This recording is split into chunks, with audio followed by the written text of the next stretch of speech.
C'est l'un des plus gros navires de la Marine nationale après le porte-avions. Le Jacques Chevalier s'apprête à appareiller pour rejoindre les navires en mer et notamment le Charles de Gaulle. Avant cela, il faut charger les palettes, des tonnes de vivres qui seront distribuées en pleine mer aux différents équipages.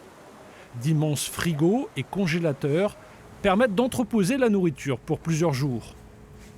Dans la force navale, on est un peu le petit chouchou la force, du groupe aéronaval. Par exemple, aujourd'hui, on a préparé le ravitaillement à la mer qui aura lieu dans quelques jours du porte-avions, qu'on va appeler le ravitaillement des 10 000 yaourts. Aujourd'hui, on a embarqué 10 000 yaourts qu'on va remettre aux marins qui, grâce aux bâtiments ravitailleurs de force, vont bénéficier de vivres frais. Et ça, pour le moral, c'est essentiel. Des yaourts, mais pas seulement. Le Jacques Chevalier emporte des pièces détachées, des munitions et dans ses 13 000 mètres cubes de soute, du carburant pour les navires, les avions, les hélicoptères. Un ravitailleur sans lequel les déploiements seraient beaucoup plus complexes.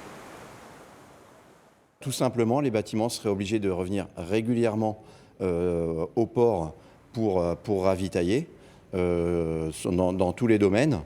Et donc, forcément, leur autonomie à la mer se limiterait à quelques jours. Et donc, ils pourraient opérer moins loin, moins longtemps. Ils seraient moins discrets parce qu'à chaque fois que vous revenez au port, eh bien, tout le monde vous voit revenir. Et donc, vous ne pouvez pas vous diluer dans l'immensité océanique telle que nous le faisons aujourd'hui. Mis en service en 2024, le Jacques Chevalier est le premier navire de ce type appelé bâtiment ravitailleur de force. 140 membres d'équipage et un fonctionnement compatible avec les marines étrangères. L'exercice Orion qui se déroule actuellement en est une illustration. Aujourd'hui, les armées alliées coopèrent et le Jacques Chevalier est appelé à naviguer sur toutes les mers du globe.